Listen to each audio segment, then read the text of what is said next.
하이델베르크 교리문답 나누고 있죠. 이제 지난번으로 1부가 끝났고 총 3부 중에서 이제 오늘부터 2부로 들어가게 됩니다. 1부가 뭐에 대한 이야기였습니까? 인간이 죄를 지어서 비참함에 놓였다. 요 얘기한 거예요. 인간이 죄를 지어 비참함에 놓였다. 그리고 이제 2부부터는 뭐냐? 이 죄와 비참함에서 구원을 받는 것, 요것에 대해서 이야기를 하고 있습니다. 그 중에서 제일 중요한 거죠. 오늘은 중보자 예수 그리스도에 대해서 말씀을 나눌 거예요. 물론 이거 신앙생활 좀 하신 분들은 아마 적어도 이 말씀을 오늘 들으시는 모든 분들은 뭐 당연한 거 아니야? 이미 알고 있는데 이렇게 생각을 하실 것입니다. 맞습니다. 그렇게 알고 계십니다. 근데 중요한 것은 지식으로 아는 게 아니고요. 우리의 삶으로 그것을 누리는 것입니다. 내 믿음의 고백이 되는 거예요. 예수님이 내 중보자 되신다는 것, 내 그리스도가 되신다는 것이 정말 내 삶에 막 사무쳐 와야 됩니다. 그것이 날마다 너무 기뻐야 되는 거예요. 그래야 그것이 나에게 능력이 되는 것이지요. 바라기는 오늘 이 밤에 중보자 예수 그리스도에 대해서 다시 한번 들음으로써 그것이 나에게 감격이 되고 믿음의 고백이 되기를 간절히 소망합니다. 그래서 다시 한번 이 팍팍한 세상을 능히 이기며 살아갈 수 있는 힘을 공급받는 은혜를 다 누리게 되기를 간절히 축복합니다. 아멘이죠?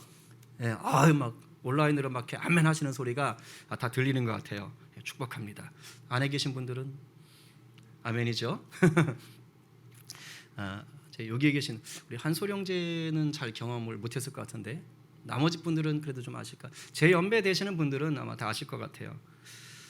이제 청소년 때나 청년 때 영화관을 가면 이제 이렇게 영화를 보다 보면 막 관객들이 막 박수를 치고 함성을 막 외칠 때가 있어요. 다 해보셨죠? 언제입니까? 주인공이 악당을 무찌르는 장면 나올 때요. 그럼 막 갑자기 다들 난리가 나는 거예요. 그래서 관객들이 약속이나 한 듯이 막 손뼉을 치고 막 함성을 부릅니다. 아니 관객인 우리가 아무리 뭐 이렇게 손뼉을 치고 함성을 질러도 사실 그 영화 속에는 주인공은 못 듣잖아요. 볼 수도 없고. 그런데도 우리가 그냥 좋다고 막 박수를 치고 그래요. 왜 그럴까요? 왜 사람들은 영화 속 주인공이 악당을 무찌르는 그 장면을 보면서 막 손뼉을 치고 좋아할까요? 통쾌하니까 그런 거예요. 바로 악이 무너지고 정의가 세워지는 것을 봤기 때문입니다. 그래서 그게 너무 신나는 거예요. 대선이 이제 얼마 안 남았지요. 지금 보니까 대선에 여러 가지 이슈들도 있는데 그 중에 상당히 큰 비중을 차지하는 이슈가 뭔지 아세요? 바로 이 정의입니다. 정의. 이 정의라는 이슈가 굉장히 커요. 보니까 막 후보들이 막 저마다 상대편이 정의를 무너뜨렸다. 그래서 우리가 바로 세울 것이다. 막 이러면서 지금 막 굉장합니다. 지지하는 사람들도 그렇고 뭐 정당들도 그렇고 유권자들도 그렇고 막 서로가 지금 막 큰 소리를 내고 있어요. 뭡니까? 그만큼 우리 사회는 정의를 원한다는 거예요. 정의가 무너지는 사회를 싫어하는 겁니다. 정의가 무너지면요, 거기에는 자유도 인간다운 삶도 평안도 기대하기가 어려워요. 그래서 우리는 본능적으로요, 이 정의가 바로 서는 것을 원합니다. 그러면 여러분, 이 정의가 바로 선다라는 것이 뭐지요? 그건 쉬워요. 죄에 대해서 책임을 지게 하는 거예요. 그 사람이 죄를 졌다? 책임지는 거예요. 악을 처벌하는 겁니다. 우리가 흔히 교회에서 쓰는 용어로 말하면 뭡니까? 전문 용어? 심판이죠, 심판. 심판하는 겁니다. 하나님과 우리의 관계가 이와 똑같습니다. 우리가 하나님께 죄를 지으면 어떻게 됩니까? 하나님은 그 죄에 대해서 정의롭게 행하셔야 돼요. 왜냐? 하나님은 성품상 정의로운 분이에요. 그러니까 죄를 그냥 두실 수가 없는 겁니다. 반드시 그 죄에 대해서 심판하셔야 돼요. 책임을 물으셔야 되는 겁니다. 그러니까 우리는 지은 죄가 있잖아요. 그럼 우리가 그 지은 죄에 대해서 하나님의 심판을 받을 수밖에 없는 겁니다. 그런데 여기서 말하는 이 죄는 뭐냐? 우리가 흔히 생각하는 뭐 거짓말, 뭐 도둑질, 뭐 폭력, 뭐 살인 이런 것들 얘기하느냐? 아니에요. 물론 그런 것들도 포함되겠지만 사실은 지금 오늘 이 교리에서 성경에서 얘기하고자 하는 이 죄는요, 좀 더 근본적인 겁니다. 바로 하나님을 거역하고 하나님을 떠난 죄를 말하는 거예요. 하나님과 불화한 죄지요. 하나님을 떠난 이 죄가 우리 인간들의 삶 속에서 뭘로 드러나는 거예요? 온갖 모양의 죄로 드러나는 거예요. 뭐 거짓말이 됐든 속임수가 됐든 폭력이 됐든 살인이 됐든 뭐 사기를 치는 것이든 이런 다양한 것들로 드러나는 것입니다. 그러니까 비참한 삶을 살 수밖에 없는 거예요. 그렇다면 죄를 짓고 비참함에 놓여 있는 우리가 이제 하나님 정의롭게 심판하셔야 되잖아요. 어떤 심판을 받게 될까요? 우리가 뭐 하나님 앞에 심판을 받아서 감옥에 들어가는 건 아니잖아요. 그러면 하나님과 멀어진, 하나님을 거역하고 하나님을 떠난 그 죄를 지은 우리는 하나님 앞에 어떤 심판을 받습니까? 로마서 6장 23절에서 그러지요. 죄의 삭은 사망이다. 다 알고 계실 겁니다. 그러니까 죽는 거예요. 그런데 여기서의 사망은 단순히 우리가 살아있는 이 육체의 몸뚱어리에 호흡이 끊어지는 것을 얘기하는 것이 아닙니다. 물론 그것도 포함되지만 근본적인 것은 뭐냐? 우리의 육체뿐만이 아니라 우리의 영혼이 사망하는 겁니다. 그러니까 영원한 지옥불로 떨어지는 거예요. 영원히 하나님과 단절되는 것입니다. 하나님을 떠난 죄가요, 이렇게 무서운 거예요. 그냥 목숨 하나 끊어지는 정도가 아니라니까요. 우리가 이 세상 사는 걸로 끝나는 게 아니기 때문에 굉장히 무서운 겁니다. 이 육신의 호흡이 끝난 이후에도 형벌이 끝나지를 않는 거예요. 그만큼 무서운 게 하나님 앞에서의 범죄입니다. 하나님과 멀어져 있는 거예요. 자, 그렇다면 우리가 이 하나님의 무서운 심판을 받지 않고 다시 하나님의 사랑 안으로 들어갈 수 있는 방법은 없을까요? 우리가 잘못은 했어요. 그러니까 이제 심판을 받아야 돼요. 하나님이 정의로우시니까. 근데 어떻게 이걸 좀 이 심판받는 걸 좀 면하고 다시 하나님의 사랑 속으로 거할 수는 없는가? 만약에 무슨 지우개가 있어서 우리의 죄를 싹 다 지워버릴 수만 있다면 가능하겠죠. 뭐 죄가 없어지는 거니까. 이거는 뭐 만화 같은 상상일 뿐이지 현실적으로는 불가능한 것 아닙니까? 아니면 이렇게 하면 가능할 것 같아요. 우리가 죄를 지어서 이제 심판을 받아야 되는데 그것에 대해서 적절한 보상을 하나님한테 할 수 있다면, 쉽게 말하면 우리가 벌금 내듯이 이걸 다 갚아낼 수 있다면 그러면 가능할 것 같아요. 왜 우리 법 보면 폭행죄를 지었을 때 벌금 얼마 딱 때리면 그 벌금을 다 갚아버리면 감옥에 안 가도 되는 경우가 있지 않습니까? 그런데 이거 역시도 불가능합니다. 왜냐하면 우리 존재 자체가요, 우리 지은 죄에 대해서 보상을 할 수 있을 만한 능력이 아예 없어요. 그냥 우리는 어떤 존재냐, 그냥 날마다 죄 짓는 거에 익숙한, 죄 짓는 게 능력이 있는 그런 존재일 거예요. 마치 거짓말하고 도둑질하고 사람 때리는 능력만 있고 벌금은 낼 수가 없는, 벌금을 낼 돈은 단 한 푼도 없는 그러한 사람과 똑같은 처지라고요. 그럼 이제 내가 해결하니 안 되니까 내 대신 나랑 좀 가까운 사람들, 뭐 내 부모나 내 자녀나 아니면 친구나 나랑 좀 가까운 지인들, 아는 사람들을 대신 내가 받을 죄의 심판을 좀 이렇게 받게 하면 어떨까요? 그렇게 할 수 있을까요? 우리가 사는 이 세상에서는 그게 종종 가능하거든요. 예를 들면 벌금을 낼 돈이 내가 없어요. 벌금을 내기만 하면 되는데, 그럴 때 부모가 대신 내줄 수 있어요. 때로는 친구가 대신 내줄 수 있어요. 뭐 우리 회사 사장님이 대신 내줄 수도 있어요. 이 세상에서는 가능합니다. 그런데 하나님 앞에서는 이런 게 통하지를 않는 거예요. 왜냐? 하나님 앞에서는 모든 인간이 다 죄인이기 때문이에요. 그러니까 대신 값을 치러줄 수 있는 능력이 똑같이 없는 거예요. 로마서 3장 23절 말씀을 같이 읽어볼까요? 자, 시작. 모든 사람이 죄를 범하였음에 하나님의 영광에 이르지 못하더니. 그래서 모든 사람이라고 그랬잖아요. 그러니까 한 사람도 예외 없이 다 죄를 범한 거예요. 그러니까 하나님의 영광 가운데 이르지 못했다는 것은 뭡니까? 모두가 하나님의 그 정의, 하나님의 심판 가운데 다 놓여 있다는 것이에요. 즉 하나님을 거역해서 짓게 된 이 죄의 무게를요, 사람들 중에서는 그 누구도 내 대신 그 죄의 무게를 져줄 만한 능력 있는 자가 없다는 것입니다. 왜냐? 지금 말하잖아요. 다른 사람도 나와 똑같은 죄인이기 때문인 거예요. 그러니까 내가 지금 감옥에 갈 죄를 짓고 이제 법원에서 재판을 받고 있다고 생각해 봅시다. 근데 제 옆에도 친구가 하나 있는데 똑같은 죄를 진 거예요. 그리고 똑같이 지금 이제 재판이 끝나면 감옥에 들어갈 상황입니다. 근데 그 친구가 그러는 거예요. 재판장님, 판사님, 저 친구 진철이의 죄를 제가 다 지겠습니다. 진철이 대신 제가 감옥에 들어가겠습니다. 이러고 말을 한다고 치면 얼마나 웃기겠어요. 왜냐하면 똑같이 잘못해서 똑같이 감옥에 들어갈 인생인데 뭘 누가 누구를 죄를 져줍니까? 누가 누굴 대신해서 죄값을 치르겠습니까? 그렇죠? 무슨 똥 묻은 개가 겨 묻은 개랑 서로 이렇게 뭐 싸우려고 아웅다웅하는 거 똑같은 거지 아닙니까? 그리고 하나님은요, 내가 감당해야 할 죄값을 다른 사람이 감당하는 걸 원하지를 않으세요. 에스겔서 18장 20절에서 이렇게 말씀하십니다. 같이 한번 읽어봅니다. 자, 시작. 범죄하는 그 영혼은 죽을지라. 아들은 아버지의 죄악을 담당하지 아니할 것이요 아버지는 아들의 죄악을 담당하지 아니하리니 의인의 공의도 자기에게로 돌아가고 악인의 악도 자기에게로 돌아가리라. 예, 첫 문장, 범죄하는 그 영혼은 죽일지라. 그러니까 잘못한 사람이 하나님의 심판 가운데 놓인다는 거예요. 이게 하나님의 원칙인 거예요. 왜? 하나님은 죄에 대해서 반드시 심판하시면서 동시에 사랑의 하나님 아닙니까? 그러니까 잘못을 다른 사람한테 떠넘기고 덮어씌우는 걸 원하지 않으시는 거예요. 네가 죄를 졌어? 그럼 네가 해결해야지. 이게 하나님의 원칙인 것입니다. 이제 그러면 신앙생활을 오래 하신 분들은 이런 반론을 제기할 수도 있어요. 목사님, 구약시대에 제사가 있잖아요. 구약시대의 제사를 하나님이 만드셨잖아요.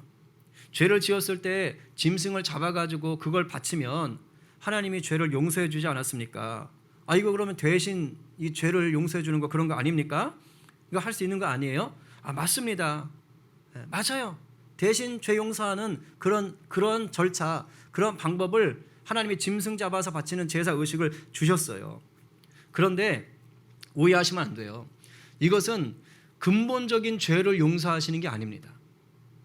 이 제사를 통한 죄 용서는 뭐냐? 인간이 겉으로 행한 각각의 죄들이 있지요. 뭐 거짓말을 했든지 훔쳤든지 뭐 폭력을 행했든지 이런 것들, 각각 드러난 그런 죄에 대해서 임시 처방하는 용서예요. 각각의 죄에 대한 임시 처방적인 용서. 그러니까 인간이 갖고 있는 근본적인 죄 용서가 아니라는 거예요. 그리고 이것은 사람을 대신 바치는 제사가 아니잖아요. 이건 짐승을 바치는 그런 제사잖아요. 그러니까 여기에서도 하나님의 원칙이 드러나는 거예요. 하나님 마음이 드러나는 거예요. 하나님은요, 내 죄를 다른 사람에게 전가시켜서 그 죄값을 물으시는 걸 원치 않으시는 거예요. 그러니까 용서는 해 주셔야겠고, 그래서 차선책으로 생각하신 게 짐승을 잡아서 짐승에게 그 사람이 지은 그 겉으로 드러난 죄를 전가시키는 그 방식을 택하신 것입니다. 이걸 또 오늘날 이 가치관을 가지고 목사님 말이 됩니까? 하나님 너무하시네요. 아니 그럼 짐승은 마구 죽여도 되는 거예요? 그 하나님 너무하시네. 이렇게 따지시면 안 돼요. 성경은 항상 그 시대의 관점에서 먼저 봐야 되는 거예요. 여러분, 오늘날 이 시대나 짐승에 대해서 뭐 생존권, 생명권을 존중하지요. 고대 시대는 그런 게 없어요. 생각 자체가 없는 겁니다. 하나님은 그 시대에 맞게 역사를 하셨던 거예요. 그래서 짐승을 잡아서 대신 죄 용서 받을 수 있는 그러한 기회를 주셨던 것입니다. 그리고 이 구약의 제사를 주신 이유는 또 한 가지 아주 중요한 이유가 있어요. 하나님이 구약의 제사를 두신 이유는 예표, 미리 알려주는 증거물로, 상징으로, 사인으로 주신 겁니다. 뭡니까? 짐승의 제사 의식을 통해서 장차 십자가 죽음이라는 이 단 한 번의 제사로 말미암아 영원히 우리의 죄를 용서해 주시는 그 예수님을 보여주는 거예요. 그러니까 예고편인 거예요. 예고편. 너희가 이 짐승을 잡아 죽이는 이 제사를 통해서 먼 훗날 있게 될 그 영원한, 그리고 단 한 번의 완벽한 그 제사, 바로 예수 그리스도의 십자가를 생각하게 될 것이다. 하나님이 그걸 보여주기 위한 사인으로 주신 겁니다. 그러니까 짐승의 제사 자체를 통해서 우리의 근본적인 죄를 용서받을 수 있지는 않은 거예요. 고로 하나님께 범죄한 인간이 다시 하나님의 사랑 안에 거할 수 있는 방법은요, 우리 피조물인 인간 자신에게서는 나올 수가 없는 겁니다. 우리 인간 안에서는 해결책이 없는 거예요. 그야말로 절대적인 비참함 속에 놓인 것이죠. 그런데 이런 상황 속에서 우리가 하나님과 다시 화목할 수 있는 길이 생긴 거예요. 인간에게서는 나올 수가 없다고 했죠. 그래서 이 길은 어디에서 나옵니까? 인간이 아닌 다른 쪽에서 나옵니다.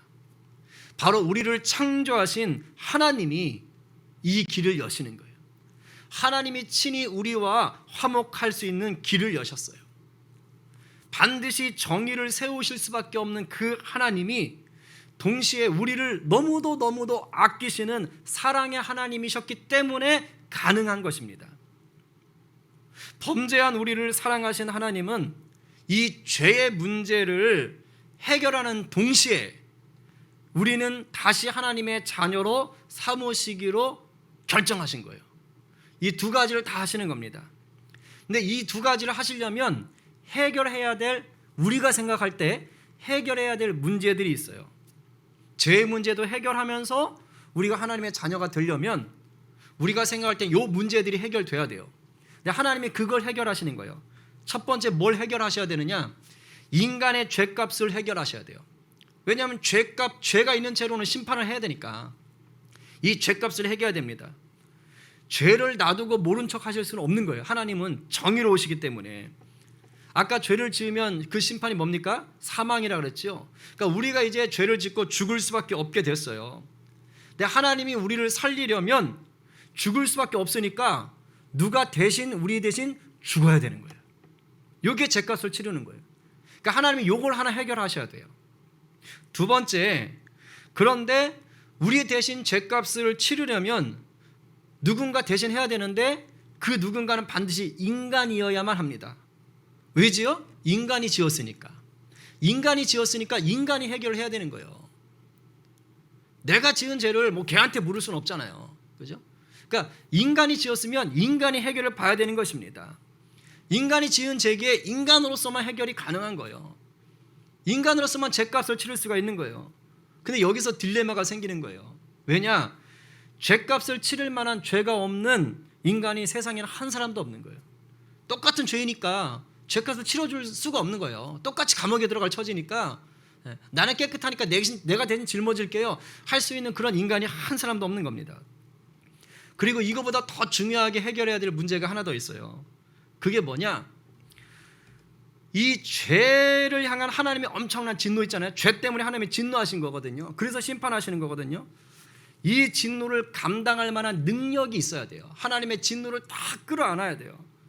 죄를 싫어하시고 심판하시는 이 하나님의 진노는 다 끌어안으면서 동시에 우리를 건지려는 하나님의 사랑은 우리에게 줄 수 있어야 됩니다.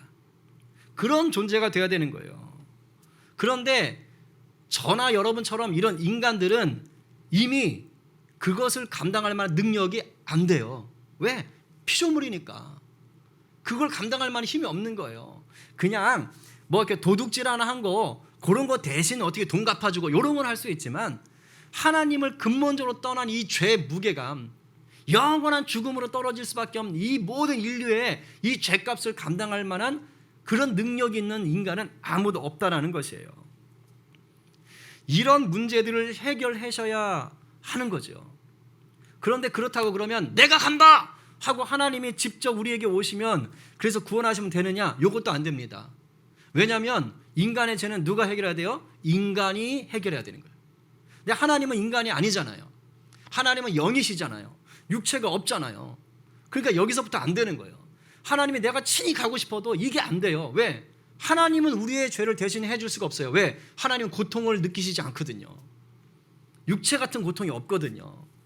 안 되는 거예요.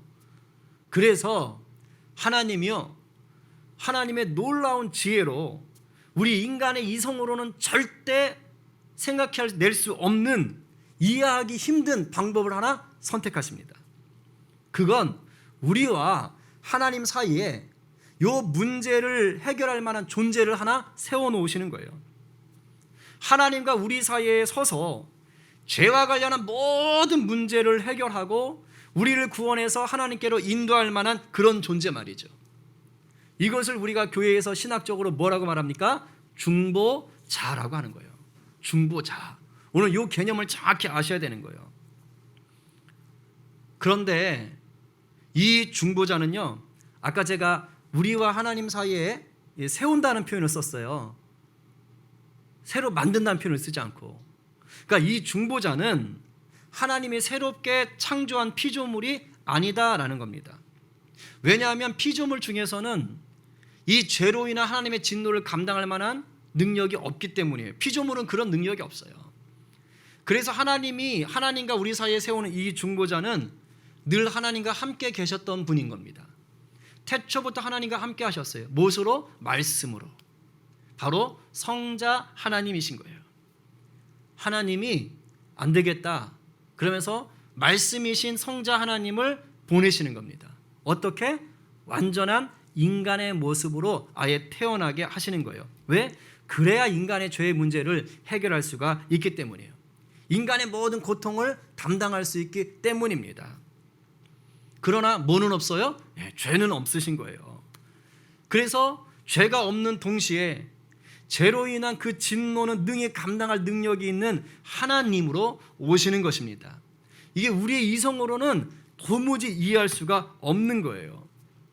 죄로 인해 하나님과 멀어진 우리를 다시 하나님과 화목하게 해주시는 중보자, 구원자로 오신 것이죠. 하나님은 이 땅에 오신 이 중보자 이름을 우리에게 알려주셨을까요? 아니면 숨기셨을까요? 알려주셨죠. 성경에 나오잖아요. 2000년 전 유대 땅 베들레헴에서 태어나신 그 이름을 예수라 하는, 바로 예수 그리스도이신 것이에요. 그래서 사도 바울은 오늘 본문처럼 디모데전서 2장 5절에서 말씀하신 거예요. 하나님은 한 분이시요 또 하나님과 사람 사이의 중보자도 한 분이시니 곧 그 다음 중요해요. 사람이신, 완전한 사람으로 오셨다는 거예요. 사람이신 그리스도 예수라. 그렇습니다. 그냥 피조물인 우리 인간으로서는 죄로 인한 비참함을 벗어날 수가 없어요. 그러나 하나님의 지혜가 친히 하나님이 인간이 되어 오시는 길을 선택하셔서 벗어날 길을 만드신 거예요. 예수 그리스도로 오셔서 모든 인류에게 길과 진리와 생명이 되신 겁니다. 이것은 그냥 내가 지은 죄를 용서하는 차원에서 끝난 것이 아니에요. 죄의 삭은 사망이잖아요. 그 사망을 주장하던 그 마귀 권세를 이긴 거예요. 그래서 마귀의 손에서 자유케 하신 것이 바로 예수 그리스도의 오심입니다. 그리고 그 자유를 통해서 이제 뭐 하는 거예요? 하나님이 기뻐하시는 삶, 하나님의 그 의를 이루는 삶을 향해서 우리가 다시 살아갈수록 보라 이제는 새 것이 되었도다. 바로 새로운 삶을 허락하시는 거예요. 새로운 창조를 우리에게 주시는 거예요. 새로운 기회를 주시는 것입니다. 할렐루야죠. 우리가 이 모든 지금 말씀드린 이 모든 사실들을 우리가 어디서 어떻게 알 수 있습니까? 바로 성경이 있기 때문에 알 수가 있는 거예요. 여러분들이 성경을 펼치면 아니면 성경 어플을 여시면 지금까지 말씀드린 이 놀라운 하나님의 계획과 일하심이 창세기부터 시작해서 쭉 나오는 거예요. 십자가 사건 하나만 있는 게 아닙니다. 창세기부터 시작해서 쫙 펼쳐지는 거예요. 제일 먼저 나오는 바로 예수 그리스도가 오실 것을 말씀하신 게 뭡니까? 창세기 3장 15절 말씀 아니에요? 여러분 이거 암송하셔야 돼요. 여자의 후손이 내 머리를 상하게 할 것이다. 이 여자의 후손이 누굽니까? 바로 예수 그리스도예요. 내 머리, 뱀을 지칭하지만 여기서 마귀를 말하는 것 아닙니까? 그 마귀를 이길 것이라는 거예요. 바로 이것이 원시복음이라고 합니다. 우리 신학 배울 때는 원시복음, 최초의 복음인 거예요. 예수 그리스도가 오셔서 마귀의 권세를 이길 것에 대해서 말씀을 하시는 겁니다. 이렇게 시작된 하나님의 계획, 이 복음은 계속해서 흘러가는 거예요. 아브라함이 모리아에서 자기 아들 이삭을 번제물로 바치려고 하는 것도 예수 그리스도의 십자가 죽음, 우리 대신 중보자로 제물 되시는 것을 예표하는 사건이죠. 이렇게 딱 흘러가는 겁니다. 그러면서 선지자들이 계속해서 예언을 하잖아요. 그는 실로 우리의 질고를 치고 하면서 우리의 고통을 당하시고 채찍에 맞으시고 막 이런 예언들을 하지 않습니까? 그리고 율법이 있고 또 하나님께서는 제사의식을 통해서 장차 완벽한 제사를 하나님이 예수를 통해서 이루실 완벽한 제사를 또 보여주시고 그리고 마침내 십자가 사건으로 나타나는 것입니다. 말씀 속에 있는 거예요.